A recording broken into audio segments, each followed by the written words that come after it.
আজকে আমি তোমাদের একটা খুব ইম্পর্টেন্ট টপিক নিয়ে আলোচনা করব। Issue of share for consideration other than cash.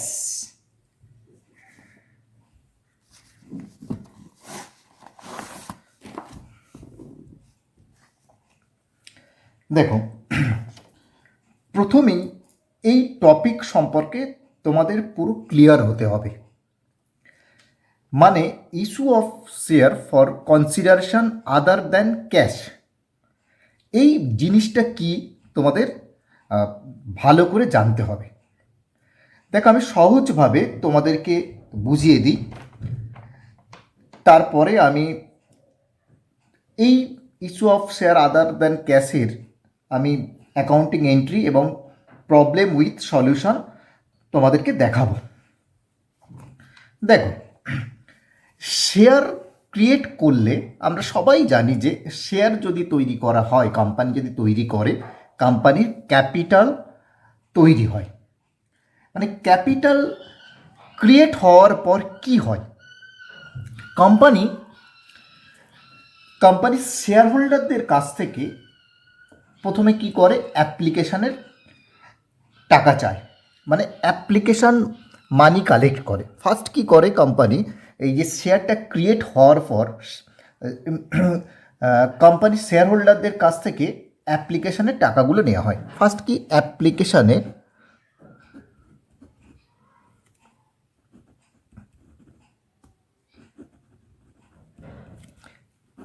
অ্যাপ্লিকেশানের money,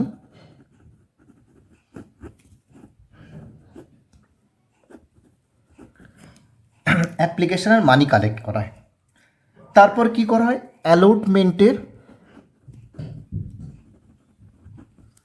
অ্যালটমেন্টের money collect করা হয়। তারপরে কি হয়, কলের কলের মানি কালেক্ট করা হয়।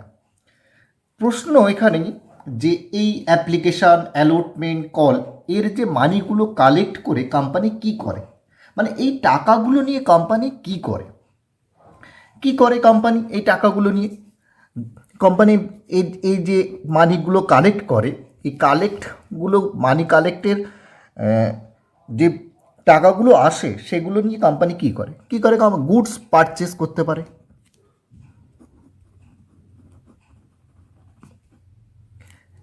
মেশিনারি পারচেস করতে পারে,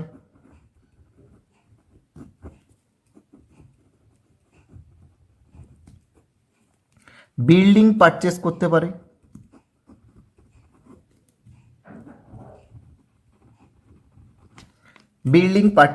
পারে, বা বিভিন্ন ইনভেস্ট করতে পারে।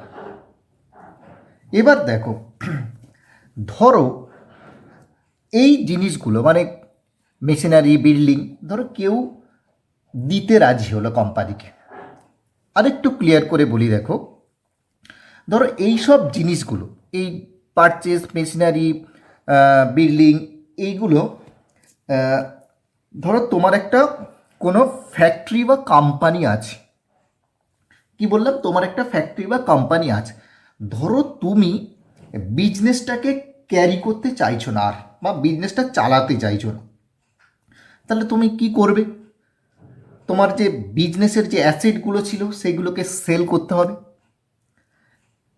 এবার দেখো, সাপোজ তুমি ধরে নাও অ্যাসেটগুলোকে কোনো কোম্পানিকে দিয়ে দিলে, তোমার যে বিজনেসের যে অ্যাসেট ছিল সেটা কি করলে, তুমি কোনো কোম্পানিকে দিলে এবং তার বদলে কি করলো, কোম্পানি তোমাকে শেয়ার দিল, বা তুমি কি করলে, শেয়ার নিলে। তাহলে কোম্পানি শেয়ার ইস্যু করলো, কিন্তু কোনো ক্যাশ আসলো না কোম্পানির কাছে। কোম্পানি শেয়ারটা ইস্যু করলো, কিন্তু কোম্পানির কাছে কোনো ক্যাশ আসলো না। তার ক্যাশ ছাড়াই কোম্পানি শেয়ারগুলোকে বিলি করলো। এই পুরো ঘটনাটাই issue of share for consideration other than cash. দেখো, আমি এর অ্যাকাউন্টিং ট্রিটমেন্টগুলো বলবো। দেখো, অ্যাকাউন্টিং ট্রিটমেন্টগুলো দেখো, যেটাকে আমরা জার্নাল এন্ট্রি বলি। দেখো, first, when sundry assets or business are purchase.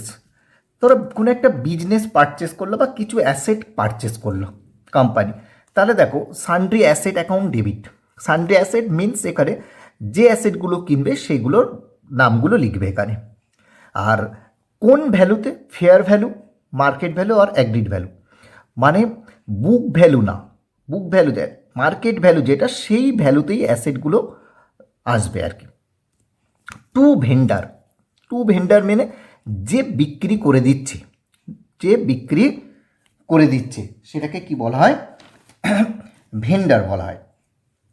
ধরো একটা এক্সাম্পল দিই, ধরো সানডে অ্যাসেট 5 lakhs, তাহলে কী হবে? ভেন্ডারও তাহলে 5 lakhs আসবে। এবার দেখো যদি বিজনেস পারচেস করে, দেখো একটা বিজনেসে শুধু অ্যাসেট থাকে না, লাইবিলিটিগুলোও থাকে। বিজনেসে অ্যাসেট থাকে না, লাইবিলিটিও থাকে। তাহলে যদি লাইবিলিটিও থাকে তাহলে কি করব? এখানে আমরা টু লাইবিলিটি বসিয়ে দেবো, টু সান্ড্রি লাইবিলিটিস,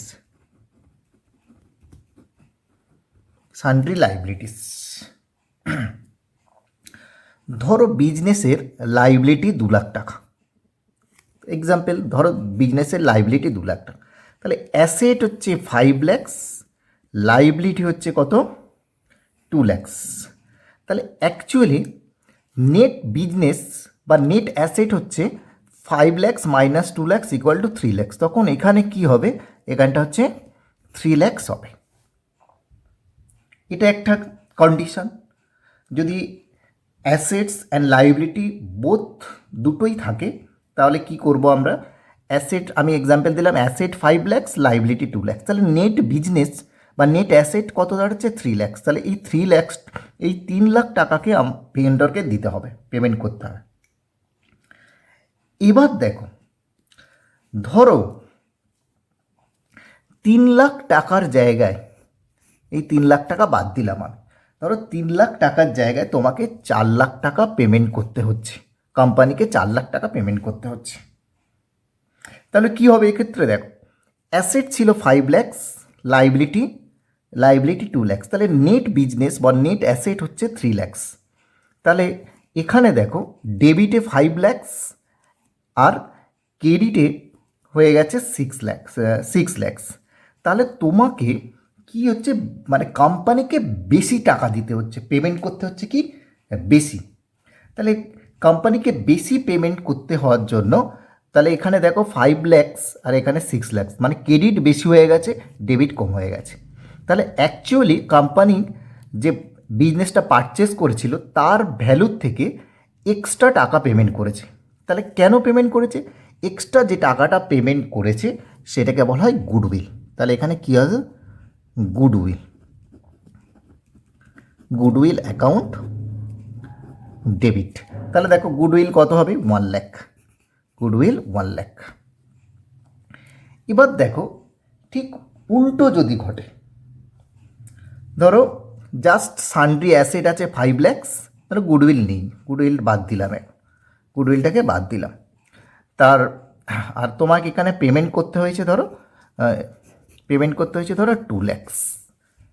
তাহলে দেখো নেট বিজনেস হচ্ছে 3 lakhs, তোমাকে পেমেন্ট করতে হচ্ছে 2 লাখ, মানে কোম্পানিকে পেমেন্ট করতে হচ্ছে 2 লাখ।